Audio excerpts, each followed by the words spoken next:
লাল্লা লাল্লা আজকে হচ্ছে আমি একটা নতুন রেসিপি বানাবো। তো রেসিপি না, আসলে আজকে একটা সালাদ বানাবো। তো তার জন্য এই শসার পাতাগুলো কাইটা নিতেছি। তো আই হাই, পাতার থেকে উইরা চলে গেল। এখানে থাকো তোমরা, কই যাও উইরা টুইরা? আমার শসা দানা একবারে কাটতেই আছে না, এত ভূতা হয়ে গেছে ছুরি। আসলে ছুরি আমি খুব বেশি একটা ব্যবহার করি না, বুঝছো? আমি একবার বটি দিয়ে পৃথিবী সব কিছু কুচি কুচি করে ফালা ফালা করে কেটে পালাইতে পারি, কিন্তু আমি হইতেছে ছুরি দিয়ে খুব বেশি একটা কাজ করতে পারি না, বুঝছো? যার কারণে আমার ছুরি বোতা মোতা হয়ে থাকে, এই কারণে আমি কাটতে পারি না ঠিক করে, একদম প্যারা লাগে আমার কাছে এই ছুরি মুড়ি দিয়ে কাট। আই হাই, আমার হাতে লাগছে। আল্লাহ, এখন যদি কাটতে যাইতো আজকে সালাদটা কেমনে বানাইতাম আর তোমাদের কেমনে ভিডিও দিতাম।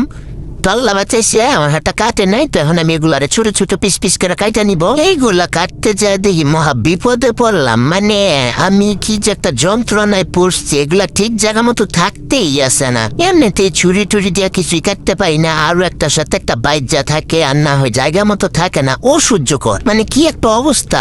এতক্ষণে তো আমি বটি দিয়ে সব কিছু কাইতে ফেলাইতে পারতাম। দূর, 1 কোটি বছর পর এগুলারে কাইটা কুইটা আমি এখন নিয়ে নিব হচ্ছে এগুলারে একটা বাটিতে। কেউ কিন্তু খোসা ছুলায় নিবা না, বুঝছো? এগুলা খোসা সহ নিবা, তার নাইলে কিন্তু মানে মজা হইব না, ঠিক আছে?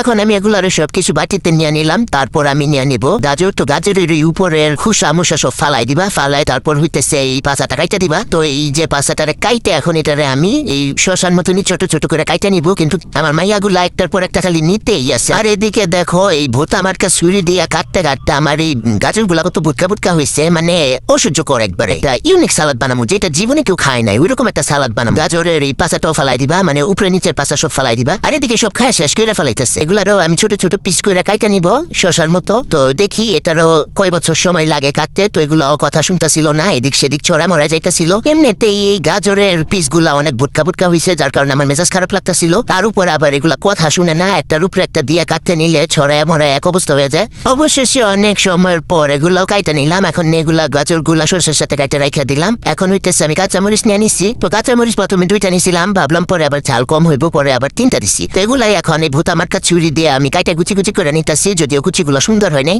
আরে এই মরিচটা আবার ওইখানে যা কি করে, দূর বেটা তুই জায়গায় যা। এখন আবার পেঁয়াজ কাইটা নিব একটা। তো পেঁয়াজ হইতেছে আবার উপরের খোসা মোসা খুলতে হইতেছে, দুনিয়ার ঝামেলা। এটা একবার খুলাইছি আবার খুলতে হইতেছে। তো এইটারও আমি এখন একদম জাকানাকা করে একদম কুচি কুচি কুচি কুচি করে কেটে নেব, বুঝছো? তো এটাই হইতেছে আমার শেষ জিনিস। আর এখানে 2টা জিনিস মিসিং, সেটা হইতেছে টমেটো আর ধনিয়া পাতা। তো ধনিয়া পাতাটা আমার বাসায় ছিল না, আর টমেটো আমার বাসায় ছিল কিন্তু দিতে মনে ছিল না, বুঝছো? তো সবকিছু আমার কুচি কুচি করে কাটা শেষ। এখন আসবে মেইন জিনিস, সেটা কি জানো? সেটা হচ্ছে মিষ্টি আলু। হ্যাঁ, আজকে আমি মিষ্টি আলুর সালাদ বানাবো। স্যালাড, একদম ইউনিক একটা স্যালাড বানাবো আজকে। জানি, আমি শিওর এটা জীবনে কেউ খায় নাই, তো সেই জন্যই আমি বানাবো, কারণ আমাকে ভাইরাল হতে হবে। আর এই মিষ্টি আলু দেখা তোমরা কেউ না চিৎকায় না, কারণ মিষ্টি আলু দেখতে একটু এরকমই হয়, তো এটা আমার কিছু করার নাই। আর এই ভুটকা ভুটকা মিষ্টি আলুগুলো এখন আমি এই সালাদ গুলার মধ্যে দিয়ে দিব। আর দেওয়ার পর লেবুর রস দিয়ে আচ্ছা মতন চিপে চিপে এটা রসটা বাইট করে নিব। তো এটা রসটা বাইট করা হয়ে গেলে এখানে আমি দিয়ে দিব টমেটো সস। তো টমেটো সস দেওয়ার পর আমি এখানে দিয়ে দিব সামান্য একটু লবণ আর সামান্য একটু বিট লবণ, বাস আর কিচ্ছু দিব না। এটা দিয়ে আচ্ছা মতো মনের মাধুরী মিশায় হাতের জোশ বাইর করে ইচ্ছা মতন মাখাই নিব। তারপর হইতেছে এটারে আমি খাবো। এটা আমি বানাইছি, এত মজা। তোমরা একবার খালি বানায় খায় দেখো, বিশ্বাস করো এত মজা হয়েছে।